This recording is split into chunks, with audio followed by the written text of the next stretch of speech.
Sekarang kita mendapatkan kasus seperti ini, Pak.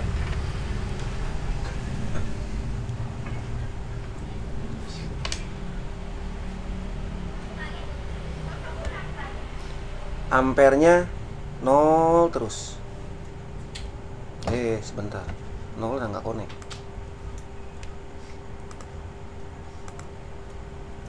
Diulang ya. Anggap aja ini nggak ada ya. Anggap itu nggak ada.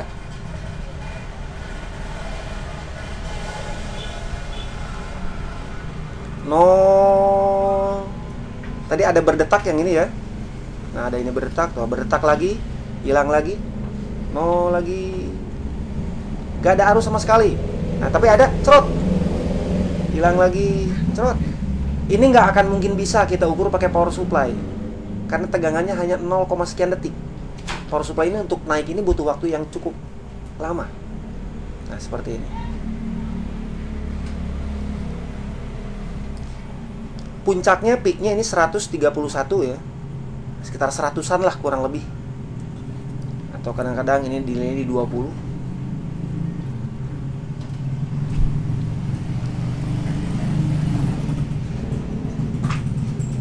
Seperti ini terus.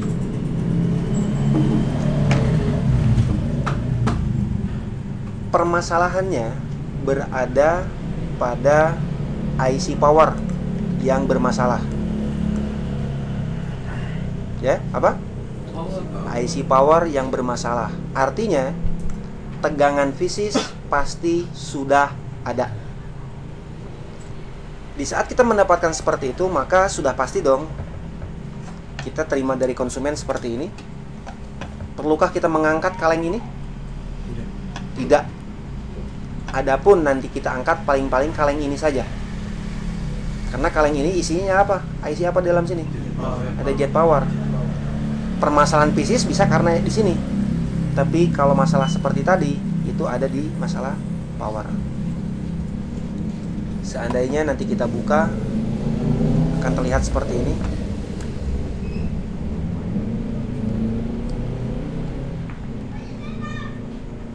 Ada banyak komponen di sini. Yang manakah yang akan kita eksekusi? Caranya begini, Pak. Langsung saja eksekusi, Pak. Jangan ambil pikir panjang. Langsung saja eksekusi. Kalau tegangannya tidak ada. Kalau tegangan Vireg MSMSD-nya tidak ada, ini cungkil. Oke? Kalau PCS tidak ada, ini yang dicungkil. MSMSD yang ini. Misalkan setelah dicungkil masih tetap, ya, barulah sekarang kita angkat kaleng. Bisa dipahami? Ya. Baru angkat kaleng. Kalau dicungkil masih tetap nggak mau hidup, baru kita analisa. Analisanya sebagai berikut. Perhatikan, Vireg MSMSD, dia keluar dari Vireg L5. Vireg L5 ini, kita lihat di skema aja ya, biar real ya.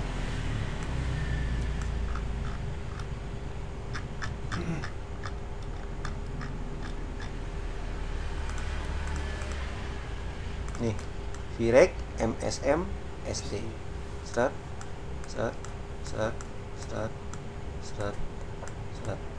Vireg L5. Sekarang kita lihat inputnya. VDD L5. Dari siapakah sumbernya? Nih. Sumbernya dari PCS. Tuh. Kedua, tegangan Vireg S3 1P8.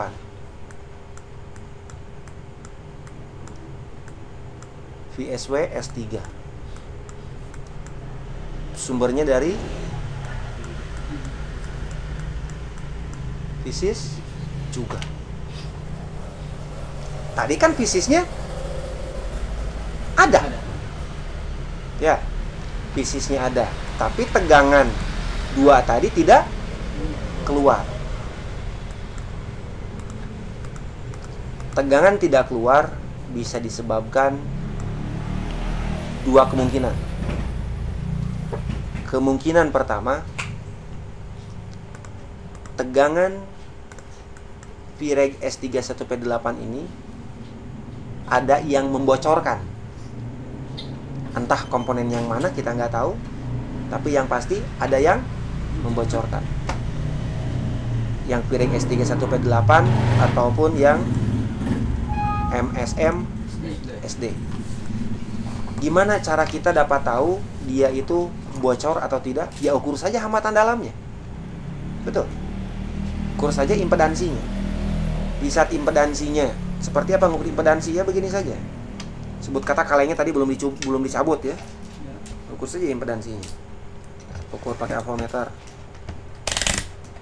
Pakai GSP boleh, pakai avometer analog boleh. Handphonenya jangan diberikan tegangan. Keadaan begini, hitam ke ground, yang merah langsung ke titik ukurnya. Ke titik ukur, ini titik ukur apa ini? MSMSD.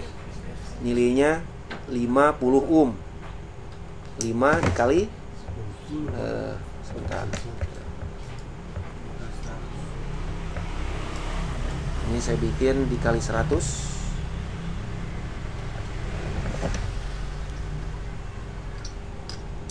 Nilainya ini 35 kali 100 berarti 350 ohm. Ukur yang normal berapa? Oh, yang normal 350. Begitu ukur yang bermasalah, ini nilainya ternyata 0 atau 100 ohm. Berarti tegangan tersebut hilang karena ada yang membocorkan. Begitu. Kalau nilainya sama, berarti bukan. Di saat kita ketahui, oh ternyata tegangannya tidak ada karena ada yang membocorkan, ya udah tinggal suntik tegangan. VREG MSMSD nyuntik tegangannya berapa volt?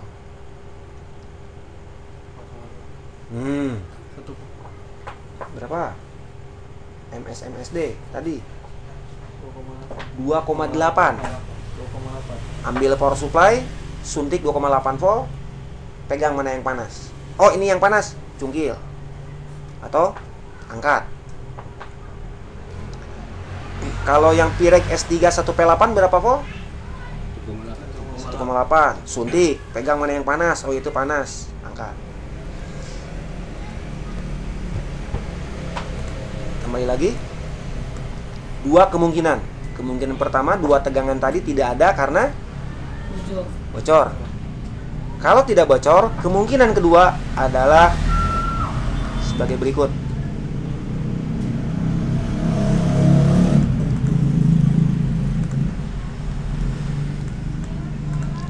Tegangan-tegangan ini ada banyak tegangan.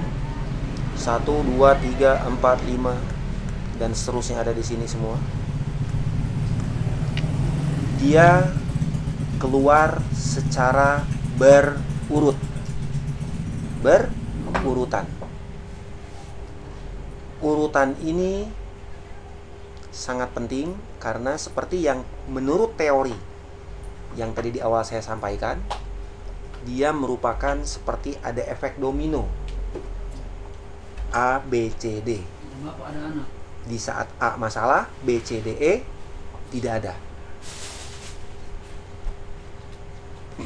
Tadi tegangan VREG MSMSD dan VREG S31P8 dia tidak keluar. 2 tegangan tidak keluar. Yang harus kita ketahui adalah siapa penyebab 2 tegangan ini tidak keluar, karena tegangan input PCS-nya ada kan? Ya. PCS-nya ada. Tapi kenapa ini tidak mau keluarkan? Berarti asumsinya sebelum 2 tegangan ini siapa duluan yang keluar? Sip.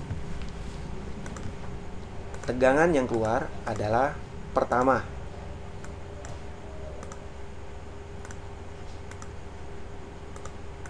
VREG MSM C1. Ini yang pertama kali keluar. Yang kedua, VREG MSM C2. Ketiga, VREG S3 1P8. Keempat, VREG MSM SD.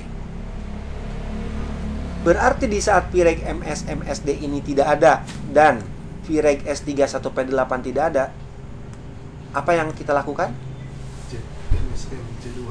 Cek MSM C2 dan C1 atau C1 dan C2. Begitu. Paham logikanya? Pengukuran MSM C2 dan C1 tidak ada di luar kaleng. Ini dua ada di dalam kaleng. Jadi kalengnya kita angkat, kita ukur. Kalau C1 dan C2-nya tidak ada tegangan, maka tegangan VREG S3 1P8 dan MSM SD ini tidak keluar karena imbas. Setuju? Karena imbas. Berarti kalau ini tidak keluar, ini tidak keluar, dia karena imbas, berarti siapa yang paling berdosa? C1 atau C2? Ada dua kemungkinan nih. Bagaimana kita dapat tahu kalau yang masalahnya ini C2? Dari mana kita bisa tahu kalau yang masalahnya ini VREG MSM C2? Gimana? Bukan, begini, pertanyaan saya ulang lagi. Bagaimana kita dapat memastikan bahwa yang bermasalah itu adalah VREG MSM C2? Ukur C1. Iya kan? Kalau C1-nya ada berarti C2 yang masalah. Sekarang C2 nggak ada, C1 masalah. Yang mana masalahnya? Dua-duanya? Atau satu? Satu, yang mana? Ya, VREG MSM C1. Karena itu adalah urutannya.